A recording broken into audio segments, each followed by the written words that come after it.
you look at, for instance, the issue of child trafficking, one that you and I have been involved in helping to stop. Hmm. Uh, I never thought that was going to be a political issue. Never Right. thought. I mean, I started Nick Nanton, who directed the Operation Underground Railroad documentaries. He did the one in Haiti Hmm. and the one in Colombia that hasn't come out yet.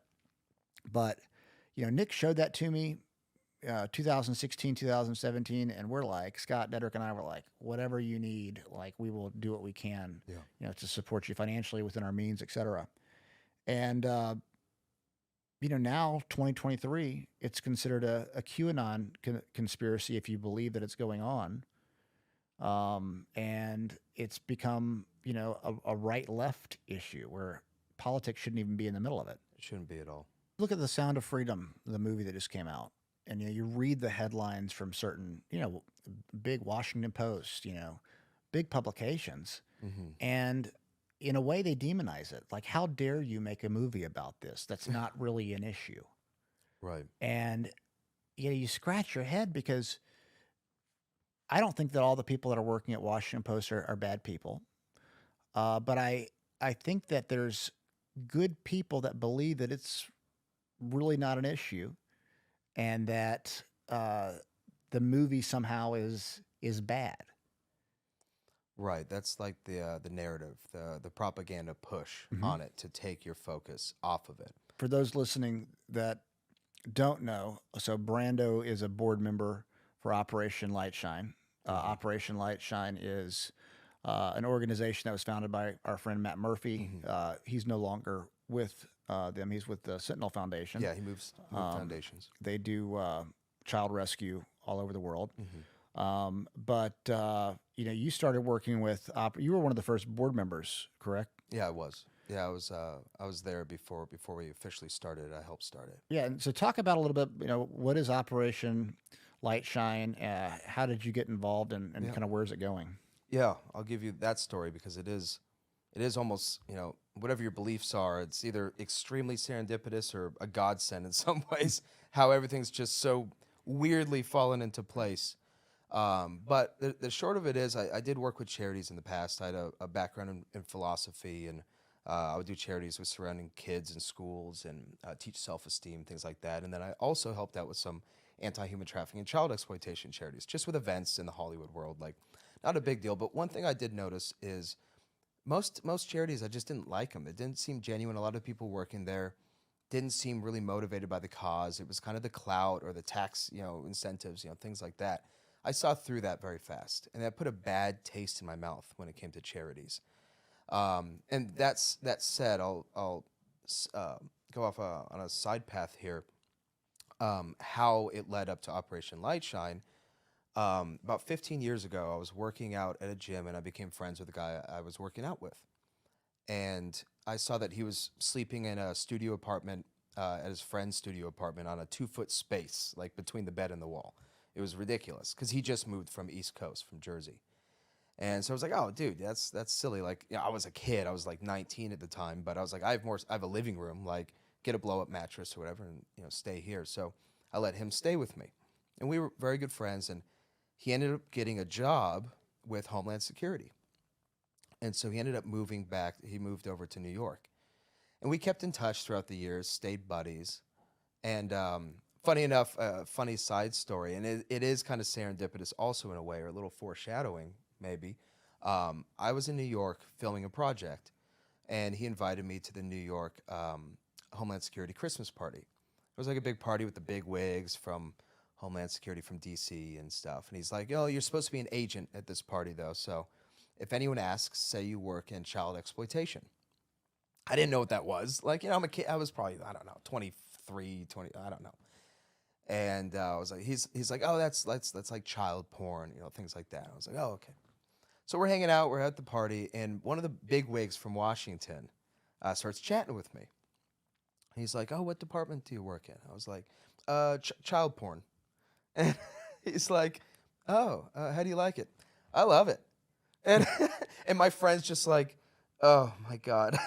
I just look like such an idiot. Yeah. But it was, I mean, he quickly sussed out that I did not work there. Mhm. He was like, "What are you doing here? Go have fun." Like, it was totally cool. So I just look like an idiot, but it's a funny story now. And what's funny is a while later, I was in LA, like maybe a year or two later. I was in LA at a bar watching a fight, a UFC fight on the screen. And I get a call, and you can barely hear it, but it's a message, blah, blah, blah, from Homeland Security, give me a call. I was like, oh no, what did I do? I rush outside, I'm freaking out, I call the number back, and ends up it was that guy from Homeland Security. He was actually watching TV with his daughter, and I was on a TV show she was watching. And he remembered me from the party. He reached out and was like, oh, could you send me a signed photo? Oh, cool. It was funny. I was just telling that story last week in Florida to some of the guys in TTF and Homeland Security, and they knew. They were like, "Oh, was it?" They said the name. Was it blah blah? 10 years ago from Washington, was it? And I called up my buddy. I don't want to say names. He was an agent still in the force. Called him up. I'm like, "Who was it?" And he like said the name. I'm like, it was that guy. Like, it was funny how it's all come full circle. But anyway, to get to the point of how it came full circle, all that happened, and then with Matt, when we started talking about what happened with his sister, who was lost to human trafficking, and we wanted to, he wanted to start a charity, and he asked if I wanted to be involved. I was gung ho about it. So I'm like, here's what I saw that I didn't like in charities, and then there's anti-human trafficking. It's all overseas. Like, what about our own backyard? And like, we got so gung ho about it, and we started it, and then I talked to my buddy. So when I moved out here, another serendipitous thing, I called up my buddy in Homeland Security in New York. This is way before the charity was even a seed of a thought. And I was like, oh man, I'm randomly escaping LA and moving to Nashville. He's like, what? He's like, I just transferred from New York to Nashville to Homeland Security. I'm like, what, really? So we stayed then we're buddies here, randomly in the same town. And so when we started this charity, I told him about it. And he's like, well, let me set up a meeting for you with the head of child exploitation. We met with him. Again, I don't want to say names, but he's like the godfather of this space. Anti-human trafficking and child exploitation. He like wrote the playbook of how to fight it. He's very well respected in this space. We met with him, and he's like, this is something, because we had to devise a plan that, how do you tackle this issue in the States? Most charities don't touch it in the States. And the reason why is there's so much red tape. It's so difficult to do anything here. Whereas overseas, it's a little bit more like the Wild West. You can get more done.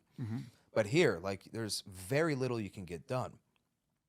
So we had to put together a plan to help do that. And when we first talked to him, it was the spark of, he was like, this is kind of what I've been thinking about wanting to do.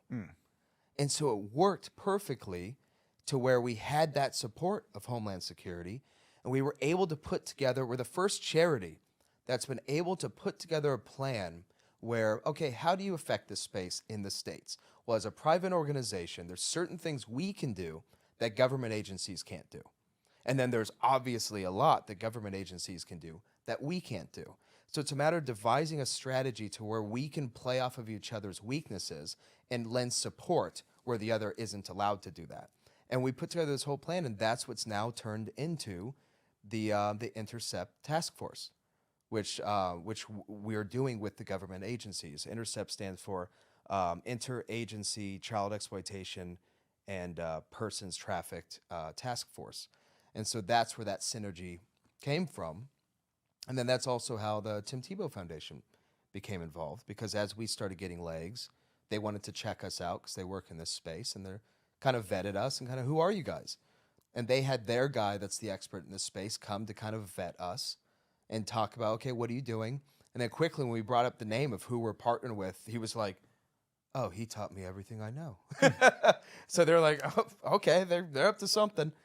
And so, yeah, I mean, long story short, it's this journey that, that's what I was able to add to it so far. And I'm still in the fight and still helping any way I can. And it's very beautiful and rewarding, and at times difficult and heavy.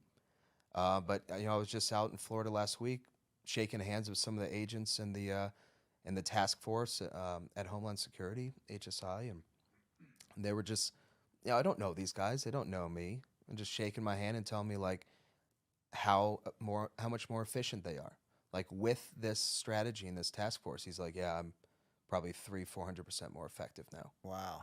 And they were showing me around, showing me there's certain things I'm not allowed to see, obviously, but just the cases that are closed and the people put behind bars and the children saved, it's really working. Hmm. It's really having an impact. And so to be part of that is special. Well, and what is the Intercept Task Force? How does it work differently than I guess the old model? Well, what it's able to do is cut away some of the fat and the interagency dynamics or lack of a dynamic. What I mean by that is, I mean, in some ways, I have to be careful. I have to be careful what I say. There's certain things I'm not allowed to talk about. But I mean, that said, everything's by the book, and that's the important thing of how we've been able to do this. Is it's a very tough book to navigate, the rule book, but we've been able to do it correctly. But there's even just differences within agencies where you have, let's say, it's even a little competitive because of the way the budgets work. Okay, no, we're doing this. Okay, now it's competing with, but we're doing this. We want this, extra budget or whatever it is. We one thing that we're doing is we're bringing it all together. So instead of competing, you're working together. Now you're working in tandem. Now you're having each other's back. Now you're able to be a lot more efficient and effective. Now, you needed a week or two to get a search warrant. Now it's literally right next to you. You go tap on the door and you get that search warrant in 30 minutes. Interesting. So 2 weeks to 30 minutes. Now you can act on it. Now you have now in our facility you have the evidence room and the forensics lab and all of it becomes a lot more accessible and in a work environment where they're able to help each other more. So it's almost like more teamwork oriented. It's kind of greasing the wheels a little bit more efficiently. And they were underfunded, undermanned. Like, this is a space that, like, there's so much money that's thrown into the drug war. So much money. What is it, like 200 billion? And like there's 200 million in the anti-human trafficking. Don't quote me on that, but it's like a ridiculous difference like that.